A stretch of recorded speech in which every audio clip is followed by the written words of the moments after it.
लोग पूछते हैं आकर, स्वामी जी कोई ऐसी तरकीब बताओ,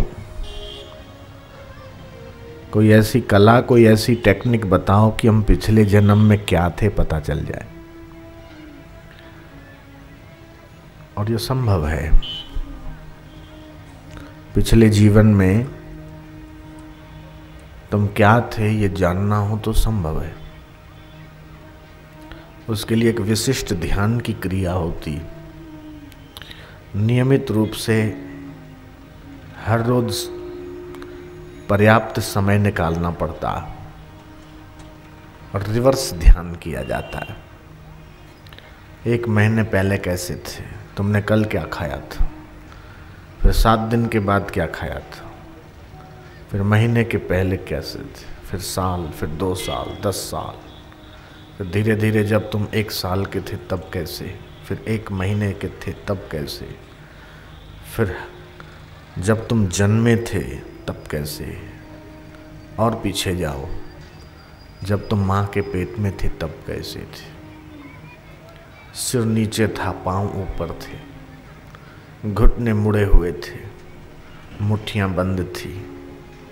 और फिर जब तुम 5 महीने, 2 महीने, 1 महीने के थे तब कैसे, तब एक मांस का पिंड थे।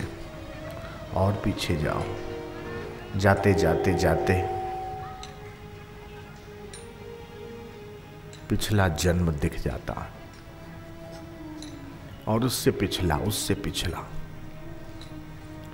इसी जन्म के जो दुख सुख हैं वो ही नहीं भुला पाते।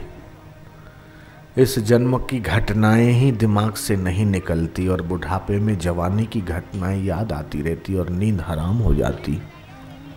तो पिछले जन्म का पता चलेगा तो और परेशान हो जाएंगे। ये तो अच्छा है कि भगवान ने याददाश्त पिछले जन्म की नहीं दी। जन्म ने मरने वाले शरीर को याद करके क्या मिलेगा।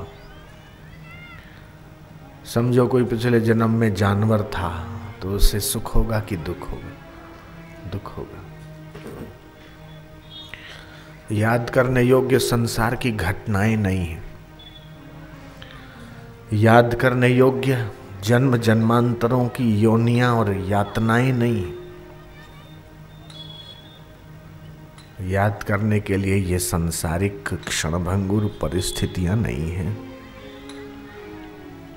याद करने के लिए तो भगवान है, भगवान का नाम है, और संतों का संग और उनका सत्संग करना हो तो याद कर लो। संसार की घटनाओं को कब तक तुम अपनी बुद्धि में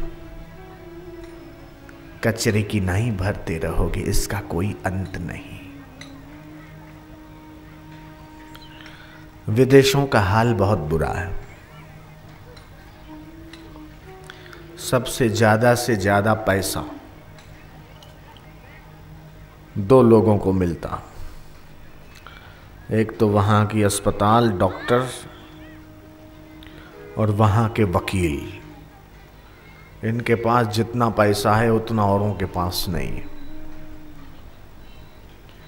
वहाँ वकालत बहुत होती है, कोर्ट कचहरी के केस बहुत चलते, झगड़े, एक दूसरे पर इल्जाम और एक दूसरे की प्रॉपर्टी को लेने के लिए वहाँ खूब कोशिशें होती। उनका लक्ष्य परमात्मा नहीं, उनका लक्ष्य संसार। जो संसार को सच्चा मानता, संसार को ही पाने, संसार को इकट्ठा करने और संसार को ठीक करने की कोशिश करता, संसार तो ठीक होने से रहा, उसका जीवन बेठीक हो जाता।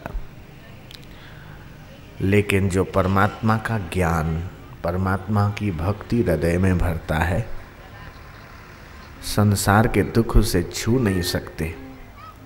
उसका मन भगवान की भक्ति के प्रभाव से सदा ठीक रहता है, और उसके सामने अगर विघ्न बाधा आती है तो भगवान की भक्ति के प्रभाव से वो विघ्न बाधाओं में भी रास्ता निकलता रहता है। भगवान की भक्ति का प्रभाव ही ऐसा है।